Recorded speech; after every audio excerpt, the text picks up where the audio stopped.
investigation started 2 years ago. Darul Uloom Islamic High School in Birmingham is a full-time independent secondary school, inspected by government-approved teams. It's required to teach tolerance and respect for other religions.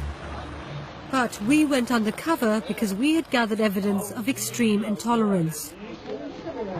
Our reporter started here as a volunteer. He was allowed to sit in on some lessons like maths, but they wouldn't let him into their Islamic classes. So in July last year, he went into one of the rooms where we'd heard they teach Islamic studies, and he left a hidden camera there.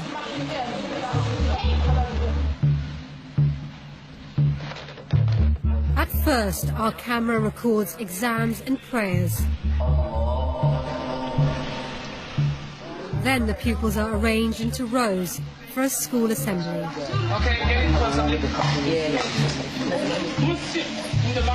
The speaker addresses all the pupils aged 11 and upwards. He starts by talking about people who worship ridiculous things. But there are some people in the world who decide not to use the intellect. They are happy worshipping idols because they worship the cows. It's Hindus, isn't it? Like the Hindus, they worship the cows. This is how he describes Hindu religious practices. If we choose to worship such ridiculous things, a cow. Now, how can anyone worship a cow? First thing he does is he rides that cow, he sits on the cow, his God, he sits on his God, and at times he needs to clean for his God. At times God steps over him. At times God goes to sleep. At times he eats God when he's hungry. Yeah, cows. And funny enough, they drink the piece of a cow. He says it's not the first time he's given this speech.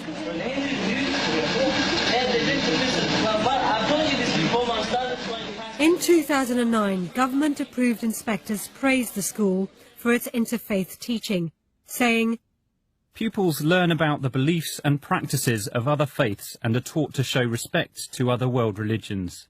It seems the inspectors weren't aware of teaching like this. This is how British children are being taught to read the Quran.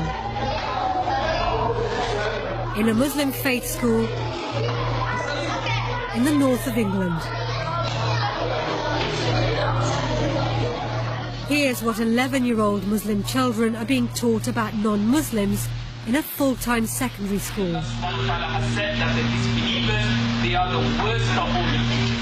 And what they're told about other Muslims. A person who's got less than a fistful here, then you should stay away from him the same way you stay away from a serpent or a snake.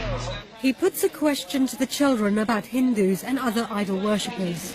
Do they have any intellect? No, meaning Allah subhanahu wa ta'ala. When the speaker comes closer to the camera, he only looks about 18 or 19 years old. Darul Uloom School says its pupils are taught to preach the message of Islam, and it seems our camera has filmed a senior student practicing. While he was preaching, there were teachers and other senior students keeping order in the room, but they did nothing to contradict his teachings. They told the children to be quiet and pay attention to the speaker. This is one of 38 secondary schools set up by different Islamic organizations to train the next generation of imams and community leaders. There are at least 2,000 madrasas in the UK, teaching more than 100,000 children how to recite the Quran. The children here are as young as 5. On the first day of filming, our camera records a brief moment, which suggests that the reports we've heard of regular violence might be true. A teacher patrols the room, and then he kicks a boy. Then he walks down the line.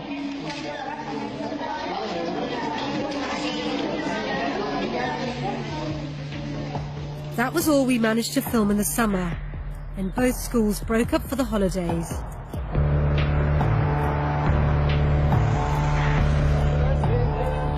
On the first day of the new term in September, we went back to Darul Uloom Birmingham. The very first assembly back is taken by a senior teacher. The boys have been away for a month, and all of them have their haircuts checked by the teachers. Children with non-Muslim haircuts are sent to stand against the wall. The senior teacher says looking like non-Muslims is forbidden. He uses the word kafar, an often derogatory term meaning disbeliever or infidel. There'll be regular haircut checks. You must make sure you don't get these what's fashionable now amongst in society. Okay, before I introduce something, we Muslims take it on the board. He says teachers will take drastic action. For those parents that give us permission, yeah, we've got trimmers and everything here. So don't expect professional haircuts from us. He tells them that looking like non-Muslims is a way of enslaving them.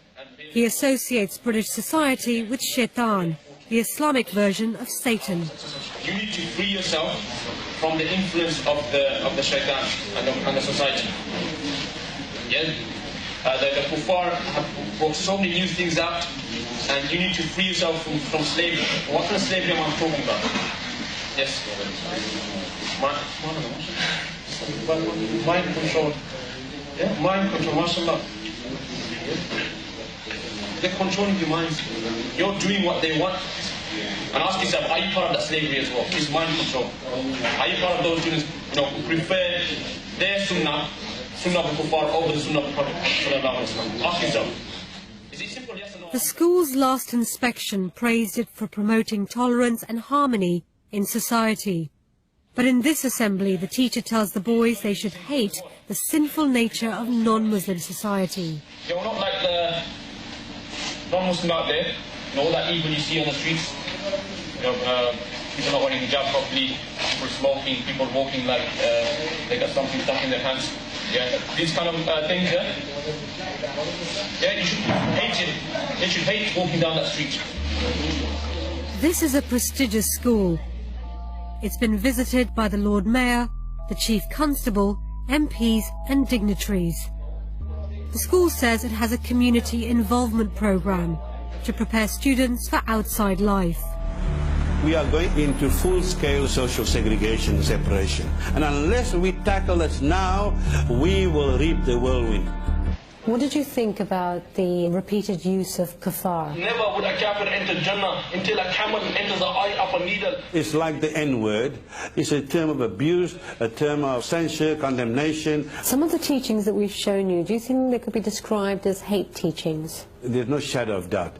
When you teach children that they should be intolerant of other faiths, have no respect for them, you are breeding hostility, antipathy and animosity to others.